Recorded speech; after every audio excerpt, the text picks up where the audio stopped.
Hello students, welcome back to our YouTube channel JRS Station. I am Sneha, your guide and mentor. Hope you are doing well. So let's start our today's class. So students, आप सब जानते हैं UGC ने commerce की हमारी जो answer की है वो ऑलरेडी आउट हो चुकी है। तो अब जो भी स्टूडेंट्स हैं जिनको लगता है कि हाँ मैम हमें कौन से क्वेश्चंस को चैलेंज करना चाहिए, कौन से ऐसे क्वेश्चन हैं जिनको हम चैलेंज नहीं कर सकते, तो स्टूडेंट्स आज हम उन सब चीजों के बारे में इस एक ही वीडियो में डिस्कस करने वाले हैं और आपको ये भी बताएंगे कि कौन से क्वेश्चन हैं जिनको अगर आप चैलेंज करोगे तो आपको बिल्कुल एनटीए के द्वारा आपको मार्क्स दिए जाएंगे। तो कोई भी स्टूडेंट जो हमारे इस चैनल पर न्यू है तो प्लीज आप इस चैनल को लाइक, शेयर और सब्सक्राइब जरूर कीजिएगा। So let's start our today's class. So student first हम डिस्कस कर लेते हैं कि हमारे कौन से क्वेश्चंस रहेंगे कि जिन्हें हमें चैलेंज करना चाहिए और एनटीए के द्वारा हमें जरूर इसके मार्क्स मिलेंगे। सो उसमें जो हमारा फर्स्ट क्वेश्चन है उसमें आपको मैच करना है लिस्ट 1 को लिस्ट 2 के साथ। उसमें आपको कुछ आपको टर्मिनोलॉजीज दी गई है और उसकी आपको डेफिनेशन के बारे में बताया गया है। ये जो टर्मिनोलॉजीज है इनको हम एचआरएम में पढ़ते हैं जब जॉब एनालिसिस करते हैं, या फिर जब भी हम एचआरएम के जो भी पार्ट पढ़ते हैं, टॉपिक्स पढ़ते हैं, तो ये हमारे वेरी इंपॉर्टेंट टॉपिक्स रहते हैं और इससे रिलेटेड आपको क्वेश्चन देखने को मिला है आपके एग्जाम में। तो स्टूडेंट उसमें जो फर्स्ट ऑप्शन है ए आपका, उसमें दिया गया है जॉब एनलार्जमेंट, सेकंड में है job description, job specification and enrichment. तो इन सब को आपको डेफिनेशन के बारे में बताना है कि किसकी क्या डेफिनेशन होती है। तो फर्स्ट हम डिस्कस कर लेते हैं जॉब एनलार्जमेंट। जो जॉब एनलार्जमेंट है उसमें हम क्या करते हैं, एक एम्प्लॉय की जो भी एक्टिविटीज है उसको हम बढ़ा देते हैं, एडिशनल एक्टिविटीज ले आते हैं but with no change in their responsibility and their authority. अब जो मेन बात इसमें यही है कि उसकी अथॉरिटी में उसकी जो भी रिस्पॉन्सिबिलिटीज है उसमें कोई भी चेंज आपको देखने को नहीं मिलता। मतलब जो उसका लेवल है जॉब का वो उसमें कोई भी चेंज नहीं होता, वो सेम रहता है। तो ये होता है जॉब एनलार्जमेंट। इसमें हम हॉरिजॉन्टल एक्सटेंशन करते हैं जॉब का। अब जो जॉब एनलार्जमेंट है उसका जो हमारा ए ऑप्शन है वो बनेगा हमारा थर्ड ऑप्शन से मैच होगा। इसमें हम क्या करते हैं, असाइन करते हैं वर्कर्स को एडिशनल सेम लेवल एक्टिविटीज। हमने क्या करा, कुछ एडिशनल जो असाइन कर दी हमने एक्टिविटीज जिसमें उसका जो लेवल है एम्प्लॉय का उसमें कोई भी चेंज नहीं होगा। तो जो हमारा एक ऑप्शन है वो थर्ड बनने वाला है। नेक्स्ट अगर हम बात करें जॉब डिस्क्रिप्शन, जॉब डिस्क्रिप्शन का मतलब कि ऐसी इंफॉर्मेशन जो डिस्क्राइब करती है about the job. About the job के बारे में हमें क्या डिस्क्राइब कर सकता है कि जॉब की ड्यूटीज क्या रहेंगी, जॉब की रिस्पॉन्सिबिलिटीज क्या है, क्या अथॉरिटीज रहेंगी, क्या वर्किंग कंडीशन रहेगी जहां हमें जॉब को परफॉर्म करना होगा, कितने हमारे वर्किंग आवर्स रहेंगे। तो ये जब सारी की सारी इंफॉर्मेशन के बारे में हम पढ़ते हैं रिलेटेड टू द जॉब, वो होता है जॉब डिस्क्रिप्शन। अब जो ये हमारा बी ऑप्शन है वो मैच हो जाएगा सेकंड ऑप्शन से। सेकंड ऑप्शन में क्या कहता है, a list of job duties की एक लिस्ट होती है जिसमें हम जॉब की ड्यूटीज के बारे में पढ़ते हैं, रिस्पॉन्सिबिलिटीज के बारे में पढ़ते हैं एंड वर्किंग कंडीशन और सुपरवाइजरी रिस्पॉन्सिबिलिटीज। तो अब हम इन सब चीजों के बारे में जॉब डिस्क्रिप्शन में पढ़ते हैं। तो जो हमारा बी ऑप्शन है उसका हमारा करेक्ट बनेगा सेकंड ऑप्शन। नेक्स्ट हम बात कर लेते हैं जॉब स्पेसिफिकेशन के बारे में। अब जो जॉब स्पेसिफिकेशन होता है वो क्या बताता है, related to the candidate specification, कि जो भी कैंडिडेट होगा, जो भी पर्सन होगा जो हमारा पोटेंशियल एम्प्लॉय बन सकता है उसमें क्या स्पेसिफिकेशन होनी चाहिए। स्पेसिफिकेशन का मतलब कि क्या उसमें एजुकेशन होनी चाहिए, क्या स्किल्स रिक्वायर्ड है to do a specific job, क्या उसमें नॉलेज होनी चाहिए, कैसी उसकी पर्सनैलिटी होनी चाहिए। तो ये सब चीजें हमें बताता है कौन, जॉब स्पेसिफिकेशन। अब जो जॉब स्पेसिफिकेशन है सी ऑप्शन है वो हमारा मैच हो जाएगा फर्स्ट ऑप्शन से। फर्स्ट ऑप्शन में क्या कहा गया है, a list of jobs human requirement, की एक लिस्ट होती है जॉब की जो भी ह्यूमन रिक्वायरमेंट होगी। ह्यूमन की रिक्वायरमेंट से रिलेटेड मतलब कि एजुकेशन क्या है, उसकी स्किल्स क्या है और पर्सनैलिटी क्या है एक्सेट्रा।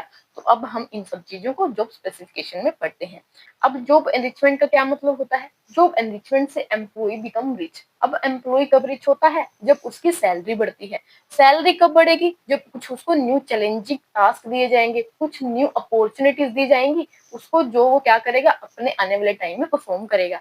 तो अब उसमें हम क्या करते हैं, उसके लिए ग्रोथ की अपॉर्चुनिटी है या फिर उसकी रिकॉग्निशन की अपॉर्चुनिटीज है उनको हम प्रोवाइड करते हैं। तो जिस वजह से एम्प्लॉय क्या करता है, कुछ न्यू टास्क परफॉर्म करता है, कुछ चैलेंजिंग टास्क को परफॉर्म करता है जिसमें उसकी अथॉरिटी भी इंक्रीज होती है, रिस्पॉन्सिबिलिटीज भी बढ़ती है और उसकी ऑटोनॉमी को भी इंक्रीज किया जाता है। तो वो होता है जॉब एनरिचमेंट। अब जो जॉब एनरिचमेंट है हमारा डी ऑप्शन, वो हमारा मैच हो जाएगा फोर्थ ऑप्शन से। फोर्थ ऑप्शन क्या बताता है, रीडिजाइनिंग द जॉब।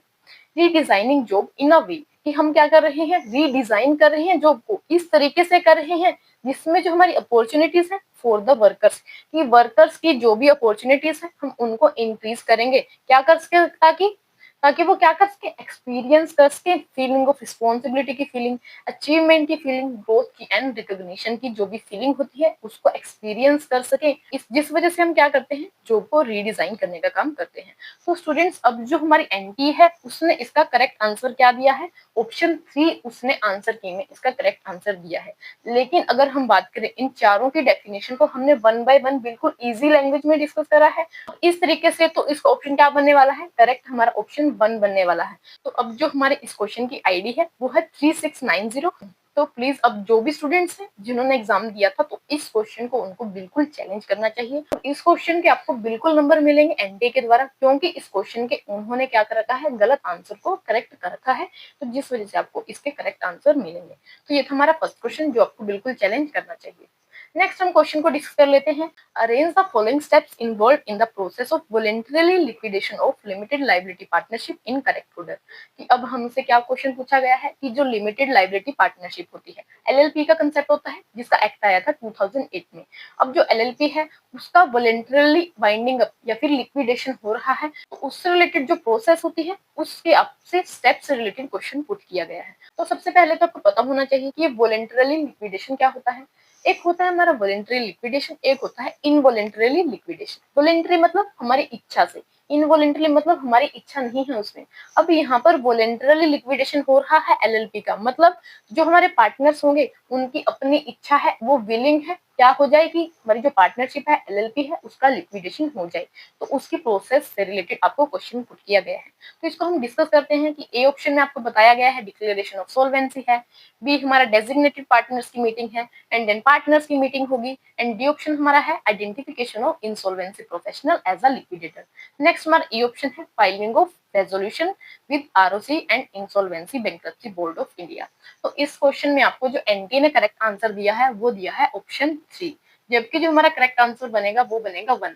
ऐसा मैं क्यों कह रही हूँ, चलो हम इसको डिस्कस करते हैं। अब जो हमारी एनटीए ने इसका करेक्ट आंसर दिया है उसके अकॉर्डिंग हम एक बार स्टेप्स को अरेंज करके देखते हैं एंड नेक्स्ट हम डिस्कस करेंगे कि क्या हमारा करेक्ट सीक्वेंस होने वाली है। उसमें हमारा जो फर्स्ट ऑप्शन बताया गया है डिक्लेरेशन ऑफ सोल्वेंसी। अब सोल्वेंसी को आप डिक्लेयर करोगे, क्योंकि जो पार्टनर्स हैं अब वॉलंटरीली लिक्विडेशन हो रहा है तो उनको सोल्वेंसी को डिक्लेयर करना बहुत ज्यादा जरूरी है। सोल्वेंसी का मतलब ये है कि जो हमारे पार्टनर्स हैं वो एबल हैं या फिर नहीं है अपनी जो भी लाइबिलिटीज हैं, अपने डेट्स हैं उनको पे करने के टाइम पर। तो ये होता है हमारा सोल्वेंसी। अब उनको सोल्वेंसी को सबसे पहले डिक्लेयर करना जरूरी है। तो ये हमारा उसकी प्रोसेस में फर्स्ट स्टेप बनने वाला है एलएलपी की लिक्विडेशन में। नेक्स्ट हमारा जो स्टेप बताया है एनटीए ने वो बताया है कि identification of an insolvency professional as a liquidator. ये अब हम क्या करेंगे, एक लिक्विडेटर को आइडेंटिफाई करेंगे जो एक इंसॉल्वेंसी प्रोफेशनल की तरह वर्क करेगा। तो अब इसमें हमारा जो डी ऑप्शन बताया गया है एंड नेक्स्ट हमारा बताया गया है डेजिग्नेटेड पार्टनर्स की मीटिंग होगी। अब जो डेजिग्नेटेड पार्टनर्स होते हैं और एक होता है हमारे कुछ रेगुलर पार्टनर। डेजिग्नेटेड जो पार्टनर है उसका कंसेप्ट हम पढ़ते हैं एलएलपी में। अब ये डेजिग्नेटेड जो पार्टनर्स हैं वो कौन है या फिर क्या होते हैं, क्या इनमें डिफरेंस होता है रेगुलर पार्टनर्स में और डेजिग्नेटेड पार्टनर्स में। जो डेजिग्नेटेड पार्टनर्स होते हैं उनको हम स्पेसिफिकली अपॉइंट करते हैं किसके लिए, लीगल और जो रेगुलेटरी रिक्वायरमेंट्स हैं हमारी एलएलपी की उनको परफॉर्म करने के लिए, उनको फुलफिल करने के लिए ही हम क्या करते हैं, डेजिग्नेटेड पार्टनर्स को अपॉइंट करते हैं। जबकि जो हमारे रेगुलर पार्टनर्स होते हैं वो ज्यादा रिस्पॉन्सिबल नहीं होते इस चीज के लिए। अब हमारी डेजिग्नेटेड पार्टनर्स की मीटिंग होगी एंड उसके बाद हमारी पार्टनर्स की मीटिंग होगी एंड लास्ट स्टेप हमारा क्या होगा कि जो भी हमारी पार्टनर्स की मीटिंग होगी उसमें कुछ रेजोल्यूशन पास करेंगे हम। अब जो रेजोल्यूशन हमने पास करा है उसकी हम कॉपी को फाइल करना होता है किसके पास, आरओसी के पास, रजिस्ट्रार ऑफ कंपनीज के पास। हमें जो भी रेजोल्यूशन है उसकी कॉपीज को फाइल करना होता है एंड ऑल्सो किसके पास फाइल करेंगे हम, जो हमारा insolvency and bankruptcy board of India है आईबीबीआई के पास भी हमें इसको फाइल करना होगा। तो जो एनटीए है उसने हमें इसका करेक्ट ऑप्शन दिया है थर्ड ऑप्शन। लेकिन स्टूडेंट्स जब आप इसको डिस्कस कर रहे थे, स्टेप्स को हमने डिस्कस करा, तो स्टूडेंट्स आपको एक चीज समझ में आई, मुझे ये चीज समझ में आई कि जब तक हमारे पार्टनर्स की मीटिंग ही नहीं हुई तो हम कैसे लिक्विडेटर को अपॉइंट कर देंगे। तो अब हमारे करेक्ट आंसर को हम डिस्कस करते हैं वन बाय वन। तो उसमें जो हमारा फर्स्ट ऑप्शन क्या बनेगा, ए बनेगा हमारा। ए हमारा क्या कहता है कि डिक्लेरेशन ऑफ सोल्वेंसी। हम सोल्वेंसी को डिक्लेयर करेंगे सबसे पहले, उसके बाद हमारे क्या होगा, डेजिग्नेटेड जो पार्टनर्स है उसकी मीटिंग होती है। डेजिग्नेटेड पार्टनर्स का हमने डिफरेंस को क्लियर कर लिया है कि जिनको हमने अपॉइंट करा है specifically for the legal and regulatory requirements. अब डेजिग्नेटेड पार्टनर्स की मीटिंग हो चुकी है, उसके बाद हमारे जो रेगुलर पार्टनर्स हैं, नॉर्मल पार्टनर्स हैं, उनकी मीटिंग कंडक्ट होगी। अब उनकी मीटिंग होगी तभी तो हम लिक्विडेटर को अपॉइंट करेंगे, भला हम उनकी मीटिंग से पहले कैसे अपॉइंट कर देंगे? क्योंकि अब आप सब जानते हैं यहाँ पर वॉलंटरली लिक्विडेशन हो रहा है। तो अब सबसे पहले हमारा क्या काम होगा कि जब मीटिंग होगी तभी तो हम लिक्विडेटर को अपॉइंट करेंगे, क्योंकि जब हम क्या कर रहे हैं यहाँ पर वॉलंटरली लिक्विडेशन कर रहे हैं, जब पार्टनर्स ही सहमत नहीं है, पार्टनर्स की ही मीटिंग नहीं हुई, तो हमने लिक्विडेटर को कैसे अपॉइंट कर दिया?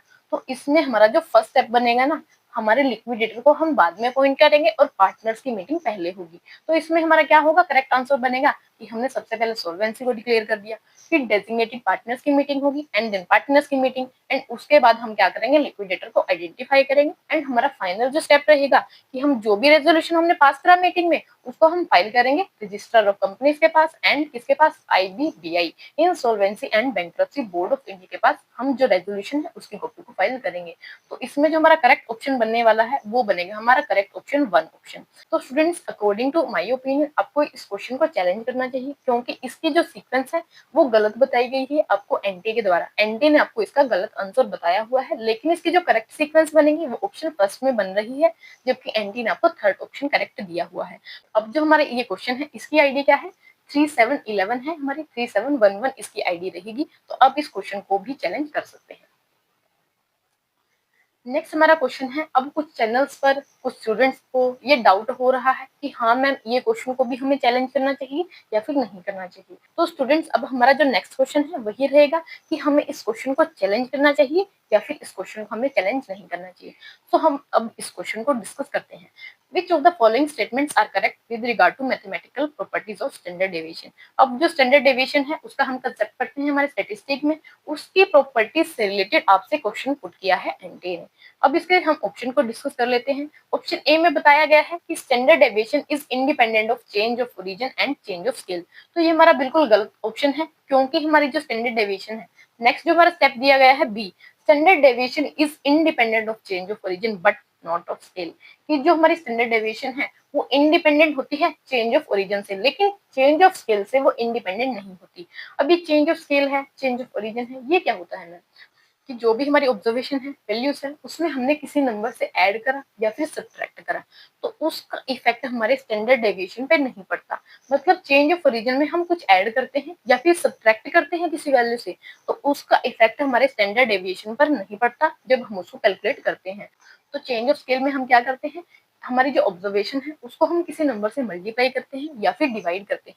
अब जब हम मल्टीप्लाई करेंगे या फिर डिवाइड करेंगे तो जो हमारा रिजल्ट आएगा स्टैंडर्ड डेविएशन पर, उस पर उसका इफेक्ट जरूर पड़ेगा। कि मतलब हमने जिस नंबर से क्या करा, मल्टीप्लाई करा या फिर उसको डिवाइड करा, तो उसका क्या होगा, अल्टीमेटली हमारे स्टैंडर्ड डेविएशन पर इफेक्ट जरूर पड़ेगा। जबकि चेंज ऑफ ओरिजिन पर उसका कोई भी इफेक्ट नहीं पड़ता जब हम ऐड करते हैं या फिर कुछ सब्ट्रैक्ट करते हैं हमारी ऑब्जर्वेशन में।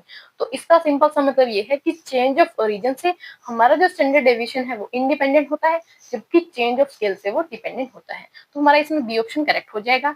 सी को हम डिस्कस कर लेते हैं। Standard deviation of first and natural number is under root of n square minus 1 divide by mid 12। तो ये बिल्कुल करेक्ट फॉर्मूला है। हमारा जो स्टैंडर्ड डेविएशन होता है फर्स्ट एंड नेचुरल नंबर का, वो under root n square minus 1 divide by mid 12 होता है। तो ये हमारा सी ऑप्शन बिल्कुल करेक्ट बनेगा। नेक्स्ट हमारा है D option, the standard deviation of first and natural number is under root n square minus 1 divide by mid 6। तो ये गलत है हमारा फॉर्मूला, क्योंकि n square minus 1 divide by mid 12 होता है और उस कंप्लीट का अंडर रूट होता है। तो यहाँ पर इन्होंने डिवाइड बाय में 6 रखा है, तो ये हमारा करेक्ट नहीं होने वाला है। नेक्स्ट हम डिस्कस करते हैं अब जहां पर स्टूडेंट्स को कंफ्यूजन हुई है और दूसरे चैनल्स पर यहाँ पर कंफ्यूजन भी क्रिएट की गई है। जो ये ई ऑप्शन है उसको हम डिस्कस करते हैं कि for moderately skewed distribution standard deviation is 0.8 of mean deviation. ये जो हमारे डिस्ट्रीब्यूशन होते हैं, स्क्यूड डिस्ट्रीब्यूशन सिमेट्रिकल होता है, मॉडरेटली स्क्यूड होता है। तो मॉडरेटली जब स्क्यूड डिस्ट्रीब्यूशन होता है उसमें बताया है इन्होंने कि जो स्टैंडर्ड डेविएशन है वो 0.8 टाइम्स होता है मीन डेविएशन का। तो ये बिल्कुल गलत है हमारा, क्योंकि जब हम मॉडरेटली स्क्यूड डिस्ट्रीब्यूशन पढ़ते हैं तो उसमें हमारा जो स्टैंडर्ड डेविएशन है वो 1.25 टाइम्स होता है हमारे मीन डेविएशन का। तो यहाँ पर आपको उल्टा रिवर्स कर रखा है इन्होंने, क्योंकि मीन डेविएशन हमारा 0.8 टाइम्स होता है स्टैंडर्ड डेविएशन का।